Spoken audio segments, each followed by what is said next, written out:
I want you to have in mind an enormously fat man wearing a black cloak and a rather large, wide-brimmed hat, with pince-nez secured to his nose and prevented from destruction by a large, black, long ribbon fastened round his neck, who speaks as fat men do, with a certain luxurious voice, rather like Charles Loughton, only with a slightly grieved tone in everything he says, what I would call a humorously grieved tone. And this is G.K. Chesterton, a person whom I discover has had an enormous influence on my life. Because when I was a late adolescent, and when I was for a while a priest in the Episcopal Church, I read this man's works very carefully. And I have, by osmosis, imbibed an enormous amount of wisdom from him. Funny thing is, not so much in terms of specific ideas as in basic attitude to life. Because this is a man who, above all virtues, had, I think, what is one of the very greatest virtues, which we don't usually find catalogued in lists of virtues. He had a sense of wonder. He knew a truth that was once enunciated by a kind of guru type who was a friend of mine many years ago, who said that gnosis, which means, I suppose you best call it transcendental knowledge, gnosis is to be surprised at everything. Because you see, if you carry out technology to its final fulfillment,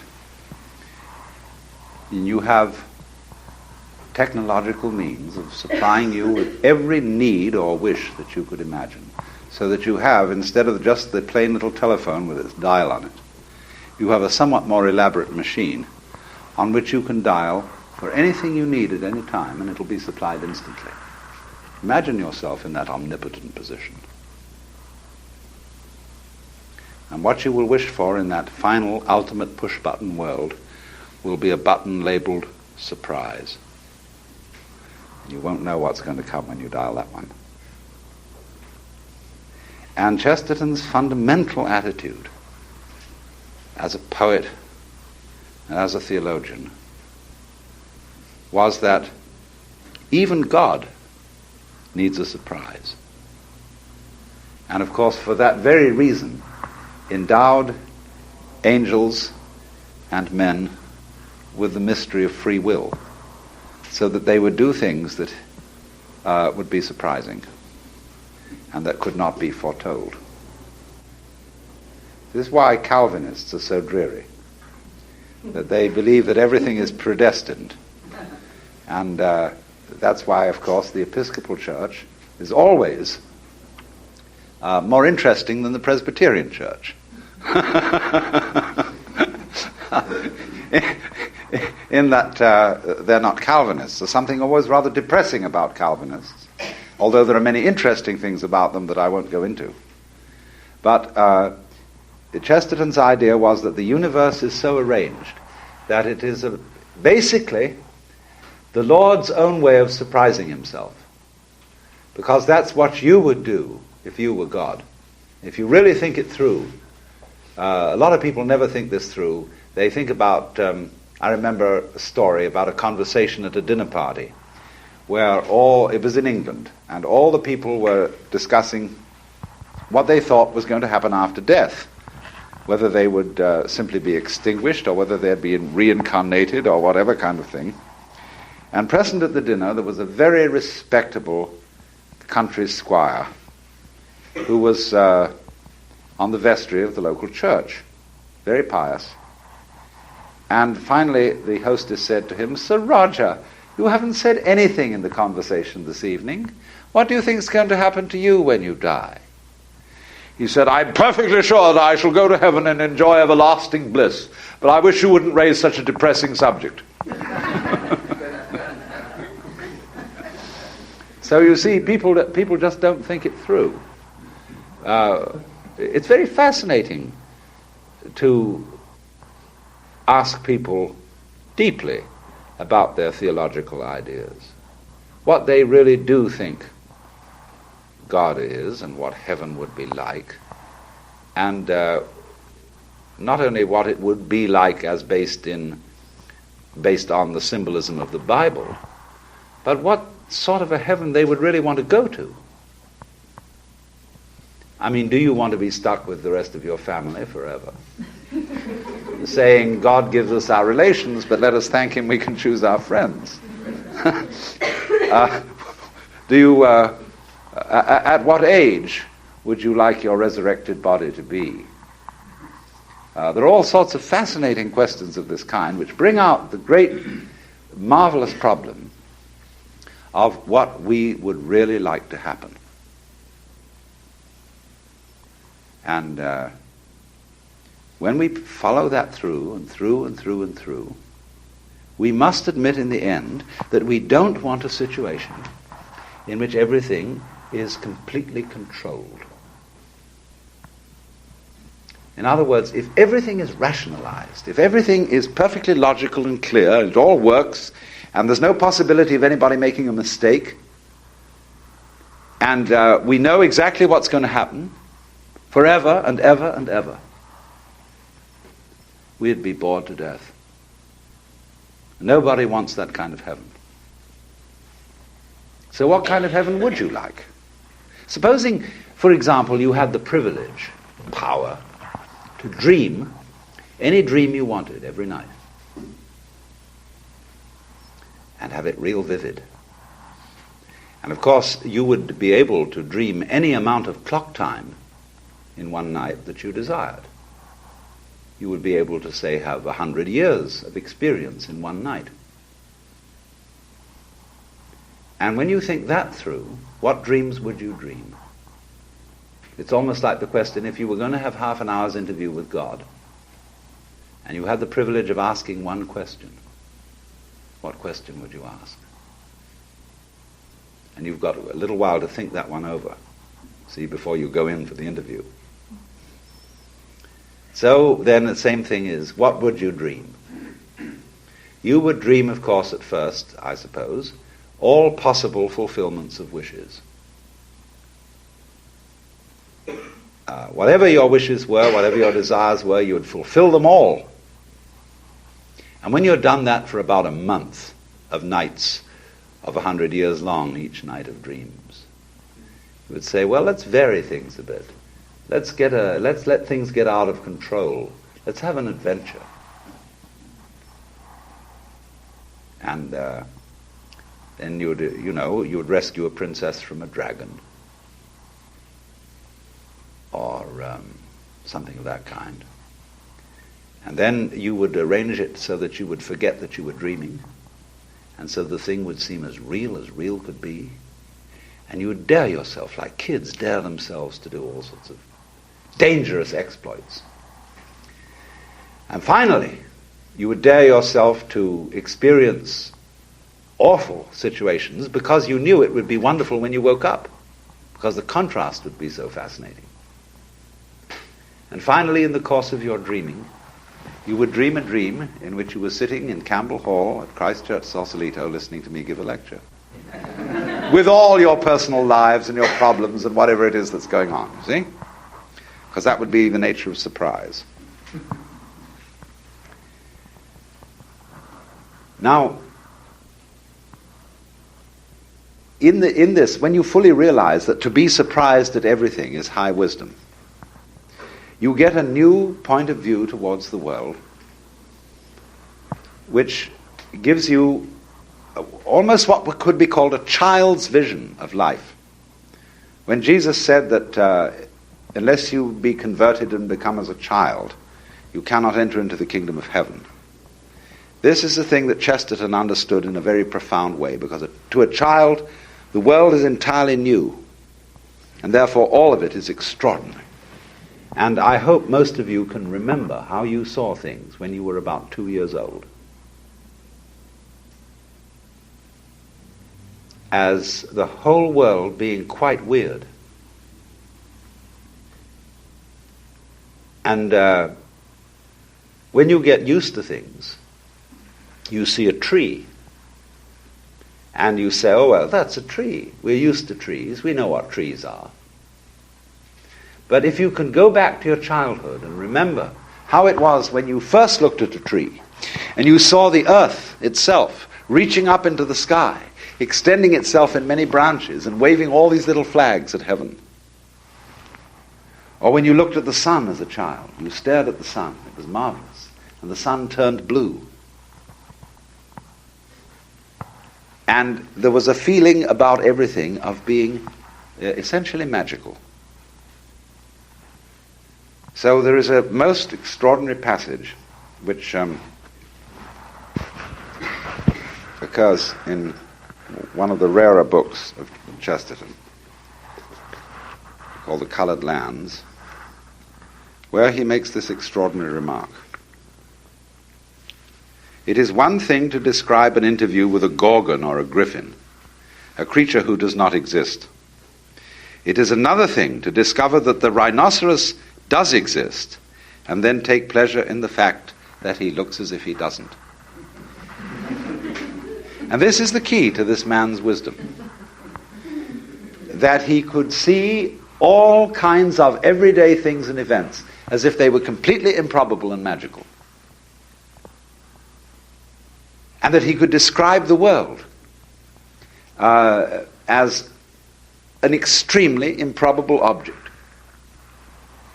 This great globe of rock floating in space around a vast fire, covered with green hair that ordinary people call grass, and containing all the extraordinarily odd objects on it. And when he thought about this, he realized two things that are not ordinarily realized by religious people. And the two things are this. He realized that the world created by God is a form of nonsense. And that one of the most important features of the divine mind is humor. In one of his essays, he says, so often when I have written the word cosmic, the printer makes a misprint and prints it comic. But he said there's a certain unconscious wisdom in that. The cosmic is the comic. Dante wrote the Divine Comedy, an account of earth, heaven, purgatory, and hell. The Divine Comedy. And one finds, you see, that in ordinary people's religious attitudes, there is a lack of both these things, of nonsense and of humor. When I was a boy, I was brought up in the Church of England. I went to school at King's School, Canterbury. And of course we attended innumerable services in that great cathedral. And one of the cardinal sins which one could commit was to laugh in church. And that is of course because, the same reason the judges don't like laughter in court. That laughter is threatening to tyrants. And if you conceive God in the image of a tyrant, a monarch, who rules by violence, whatever kind of violence it may be, military violence, moral violence, any kind of violence. All tyrants are afraid, and they sit in courtrooms with their backs to the wall, surrounded on either side by their guards. And everybody who comes in, of course, has to fall flat on their faces, because in that position it's more difficult to attack. And so, when a Marine sergeant on parade salutes the flag, he has a very serious expression in his eyes. And that's not a time for laughter. And therefore we have associated the word solemn, as when we celebrate in the Catholic Church solemn high mass. Solemn means serious. And one of the great things, one of the fundamental insights that is underlying all Chesterton's work is that the attitude of heaven is not serious. There's a famous passage in his book Orthodoxy where he says,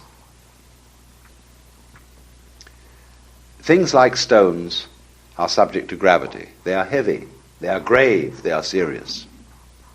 But in all things spiritual there is lightness, and therefore a kind of frivolity. The angels fly because they take themselves lightly. And if that must be true of the angels, how much more true of the Lord of the angels? I have said in my funny way that there are 4 fundamental philosophical questions that human beings have argued about as far back as we can remember. The first question is, who started it?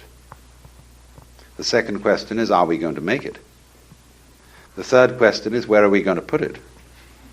And the fourth question is, who's going to clean up? But all those things suggest a fifth question, which is it serious? Like when someone is sick and says to the doctor, is it serious? Are you serious? But he would say, that's quite the wrong question to ask. Not, are you serious? Because that would mean, are you grave? Are you heavy? Are you ponderous? Are you solemn? And in all these senses, he would equate that with a kind of lack of spirituality. And it's much better to ask people not, are you serious, but are you sincere? In other words, are you with it? As we say in more current American slang. So from his view, the world is fundamentally not serious. It is sincere. And beyond that, to go on to the higher mystery of his insight, the world is basically nonsense. Now, what do we mean by that? In the book of Job, which is the most profound book in the Bible, so far as I'm concerned, there is raised the problem of the sufferings experienced by those who are just and righteous.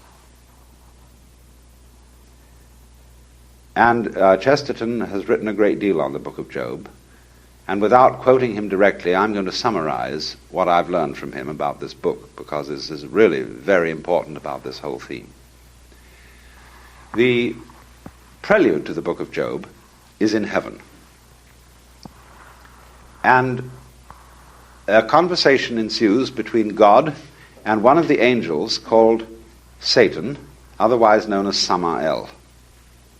The word El on the end of a name of an angel like Gabriel, Raphael, Uriel, and so on, means divine being, angel, attendant of the court of heaven. And the role of Satan in the Old Testament is different from the role of Satan in Christianity. The role of Satan in the Old Testament is he's the district attorney of heaven. He's the prosecutor.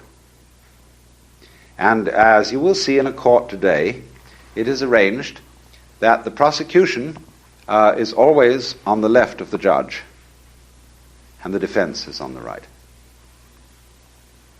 So at the left hand of God, a situation which is not mentioned in the Creed, there is of course the prosecutor. At the right hand of God, for he sitteth at the right hand of the Father, is our only mediator and advocate, Jesus Christ, because he's the counsel for the defense. And he happens to be the boss's son, which puts him in a rather strong position. Because in the course of time, when you read reports of cases in court, and you get very familiar with court procedures, you always start having sympathy with the accused. And therefore, antipathy towards the prosecution. Because the prosecution's always putting people down. They're always saying nasty things about people. And the defense is always trying to say nice things about people. So therefore there's popular enthusiasm for the defense and popular displeasure for the prosecution. And it was for this reason that the particular angel called Samael, or Satan, was in due course of time turned into the devil, the enemy of all things good. Whereas actually the devil in the book of Job is a loyal servant of the court of heaven. It's just his job to do the prosecution. So he proposes that God try Job. He said, you think you've got a virtuous follower in Job, but he's only virtuous so long as he's prosperous. You see what happens when you visit him with suffering, and then see if he's loyal to you. So God does exactly that. And he visits Job with all these plagues. And then the three friends of Job sit around, and they try to rationalize why all this is happening. They say, in effect, you must have committed some sort of secret sin. Otherwise you wouldn't be suffering. This is the reasoning of the book of Deuteronomy. That if you obey the law of God, you will prosper. And the Hebrews were eternally puzzled as to why this didn't work out. So the book of Job highlights this question. And all the advisors of Job, the three men who have this discussion with him while he's covered with sores and sitting around in some wretched pad with all his property lost and his family in trouble and so on. And he cannot see any sense in their arguments. And finally, God appears at the end, the 28th chapter. And he comes in a whirlwind.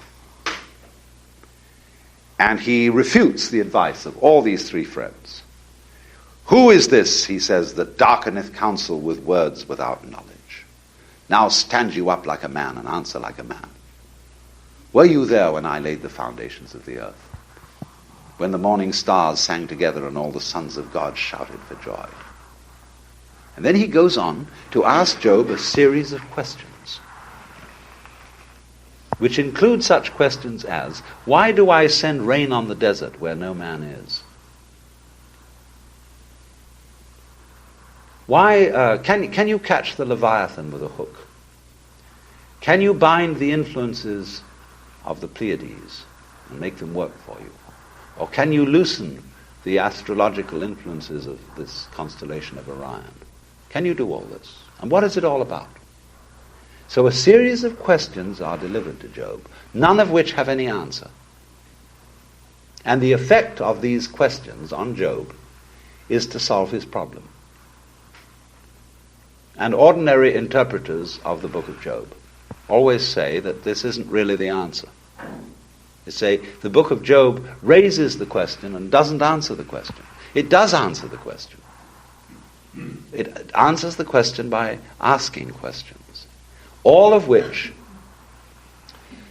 seem to reflect that in some curious way the universe doesn't make sense. Why do you send rain on the desert where no man is? Now what about that? See, our trouble is that where we really get into difficulty in life is that we expect everything to make sense. And then we get disappointed. We expect, for example, that time is going to solve our problems. That there's going to come a day in the future when we will be finally satisfied. And so things make sense, we say of something. It is sensible, it is satisfactory, it is good, because we feel it has a future. It's going to get somewhere, and we're going to arrive. Our whole education is programmed with the idea that there is a good time coming when we are going to arrive. We're going to be there. When you're a child, you see, you're not here yet. You're treated as a merely probationary human being. And they get you involved in the system where you go up step by step through the various grades. When you get out of college, you go up step by step through the various grades of business or your profession or whatever it is, always with the thought that the thing is ahead of you. See? It's going to make sense. And perhaps the universe doesn't work that way at all. Maybe instead of that, this world is like music, where the goal of music is certainly not in the future. You don't play a symphony in order to reach the end of the symphony, because then the best orchestra would be the one that played the fastest. You don't dance in order to arrive at a particular place on the floor. And so Chesterton's view of the world is an essentially musical view, a dancing view of the world, in which the object of the creation is not some far-off divine event, which is the goal, but the object of the creation is the kind of musicality of it, the very nonsense of it, as it unfolds. And so,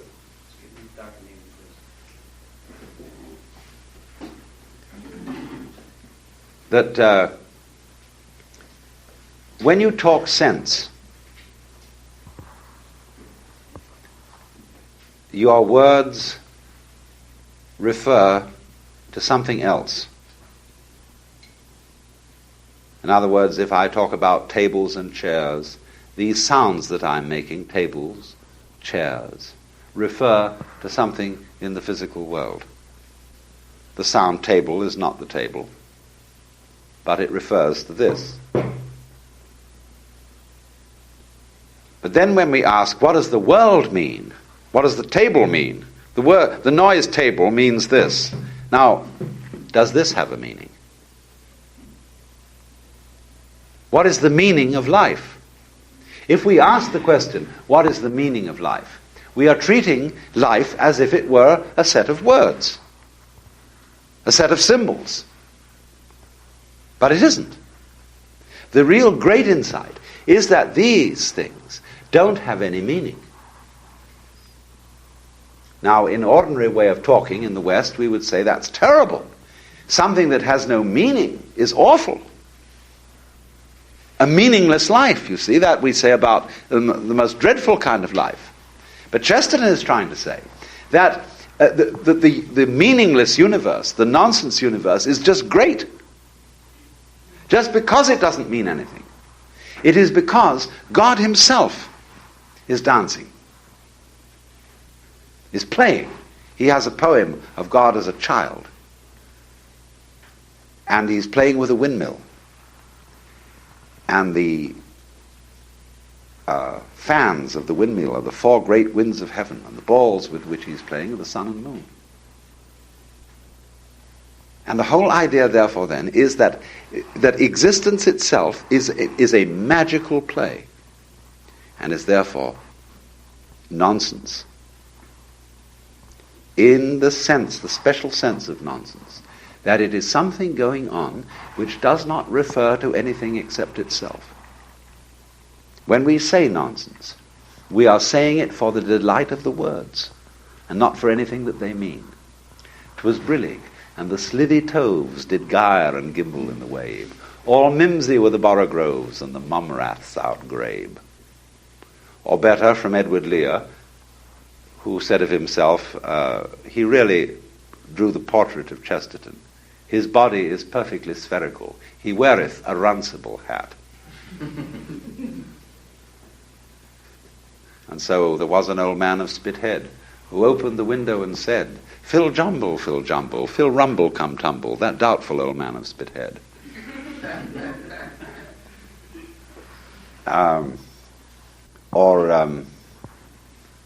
Pluffskin, pelican, G. We think no bird so happy as we. Pluffskin, pelican, Jill. We think so then, and we thought so still.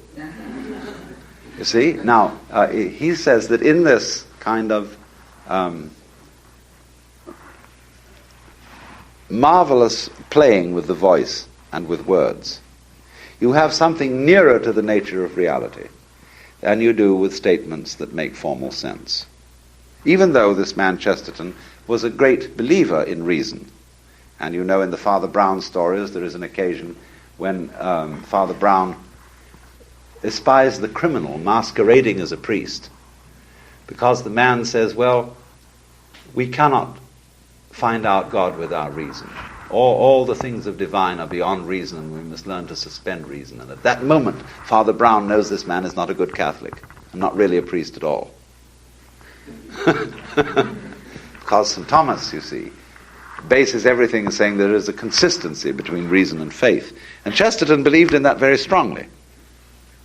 But that didn't prevent him from seeing the deeper mystery, that there is a kind of super reason in unreason, but not just pure unreason, but in something that we recognize as nonsense, in the sense that Edward Lear and Lewis Carroll wrote nonsense. Now, this is an enormously important thing to understand.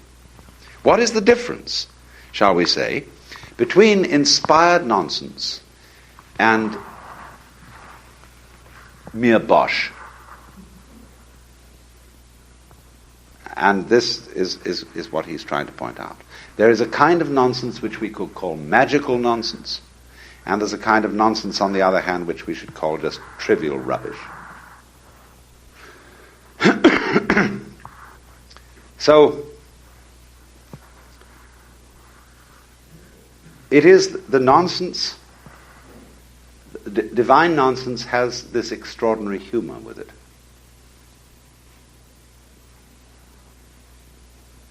Which he tries to evoke in saying that it is a great thing to look at a rhinoceros or a hippopotamus, creatures who do exist, and look as if they don't. A poem in which he brings this out is called The Fish. Dark the sea was, but I saw him, one great head with goggle eyes, like a diabolic cherub, flying in those fallen skies. I have heard the horse deniers. I have known the wordy wars. I have seen a man by shouting seek to orphan all the stars. I have seen a fool, half-fashioned, borrow from the heavens a tongue, so to curse them more at leisure. And I trod him not as dung, for I saw that finny goblin, hidden in the abyss untrod, and I knew there can be laughter on the secret face of God. Blow the trumpets, crown the sages, bring the age by reason fed. He that sitteth in the heavens, he shall laugh, the prophet said. So he sees in a goldfish, you know those kind of Disney goldfishes which have all sorts of tails and fins and complications with their big goggle eyes. What on earth are they doing? You ever thought about that? You know, what is this going on? I mean, does it have a purpose? Goldfish, you know, they eat and they absorb things in, they make more goldfish, and they go on making goldfish and more goldfish, and we don't even eat them. Maybe something does that we finally eat. But fundamentally, what's the point of a goldfish? A goldfish is a solemn thing which keeps on going round, you know? And it keeps on going round and round and round and round and round. It lives beneath the water, but is very seldom drowned, which is because it keeps on going round and round and round.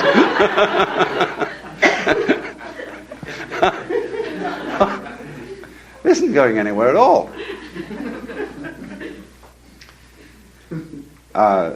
It's just going as children like to go. Or Phil Jumble, Phil Jumble, Phil Rumble, come tumble, that doubtful old man of Spithead. That's what's happening. And so in very profound theological ideas, it is said, you see, that when we finally go to heaven and we join the choirs of the angels, what are the choirs of angels doing? Well, they are sitting around in heaven, or actually dancing, singing Alleluia, Alleluia, Alleluia. You know? When you sing on Easter, Jesus Christ is risen today, Alleluia. What is this Alleluia? Well, I must assure you it doesn't mean anything. It is a sound of delight, but of no other meaning. It is an expression like, whoopee! You know, when somebody is riding a surfboard and they're going down that thing, ew! It's just like that, you see. Well, what's the point of that? The point of it is itself. It has no point beyond itself. It's there, it's arrived, it's in a complete present, it is here and now. And that's what it's all about. We say to swing it, get with it. And that is, of course, what all those angels are doing. The beatific vision, that means the word beatus in Latin, we translate it blessed, but that's a rather pious word. It really means happy. joyous, beatus. And so all those angels, as Dante describes it in the Paradiso, when he first hears the song of the angels, he says, it sounded as if it were the laughter of the universe. And what? No laughter in church? Where we are supposed to be a small replica of the beatific vision and of the angels gathered round heaven, represented by the altar. The throne of God. Why associate all this with solemnity? You see, Sunday is a very interesting institution. It's a kind of modification of the Jewish idea that after the 6 days of creation, when God was working, he took a day off. Holy Day.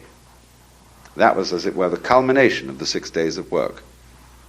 In Christianity, of course, the Sunday is the first day of the week, and not the seventh day, the Sabbath.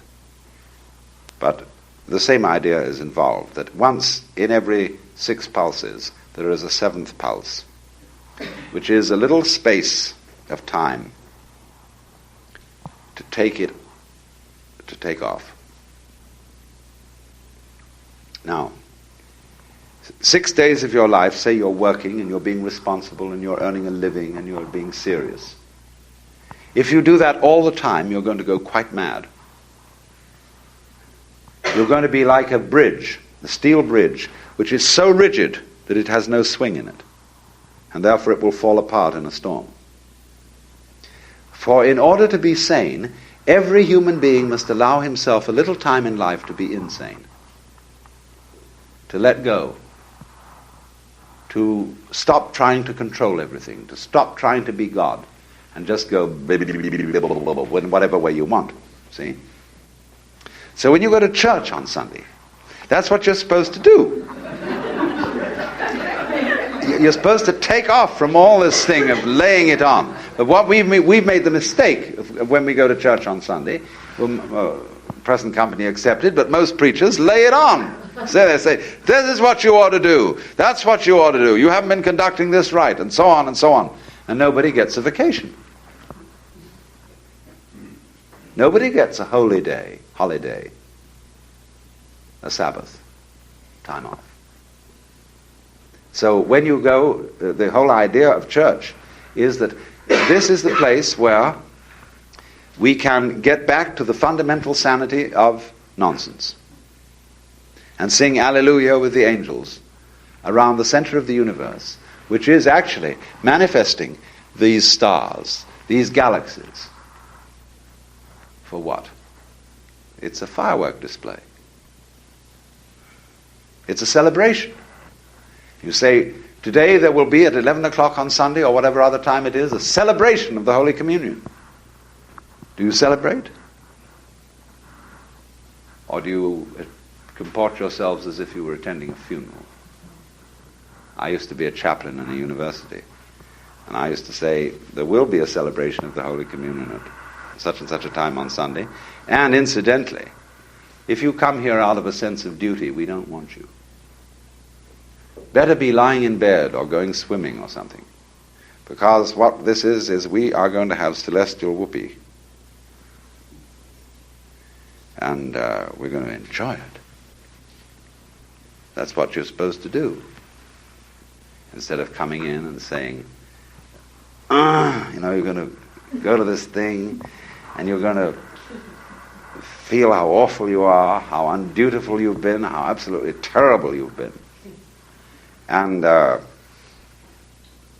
however can you expect to be anything more than terrible if you don't really enjoy your religion? That's what's going to give you the strength and the power to be something other than terrible. But if you just go in and make your religion an occasion for saying, oh, we've been terrible and we're awful sick and we need help, and here's the Holy Communion, which is your medicine, and I hope it tastes nasty, that's awful. It doesn't get to the center of the thing, you see, which is, Chesterton put it in another poem where he said, It's called the Song of the Children.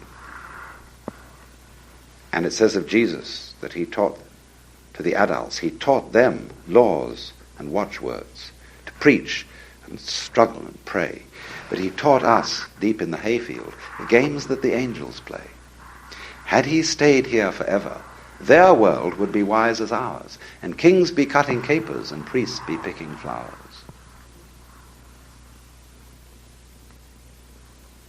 Because that's the sense of the thing, fundamentally. That everything that's going on is a sort of jazz. A ba-doo-ja-da, ba-hoo-da-da, ja-doo-ba-da, ja-boo-ba-da-doo, ba-da-doo, ba-da-doo. And everything in the world, the flowers, the trees, the mountains, all going ka-choo-da-doo, ka-choo-da-doo, ka-choo-da-doo, ka-choo-da-doo, ka-choo-da-doo, ka-choo-da-doo, ka-choo-da-doo, ka-choo-da-doo. And we have piped to you and you have not danced. We have mourned to you and you have not wept. You won't join the game because you human beings think you're so special and so serious, and you've got to make sense of it all. There isn't any sense to it. Just join in, come on. Make ba-choo-da-da, ba-choo-da-da, ba-choo-da-da with the whole thing, and finally you'll be singing Hallelujah with the angels.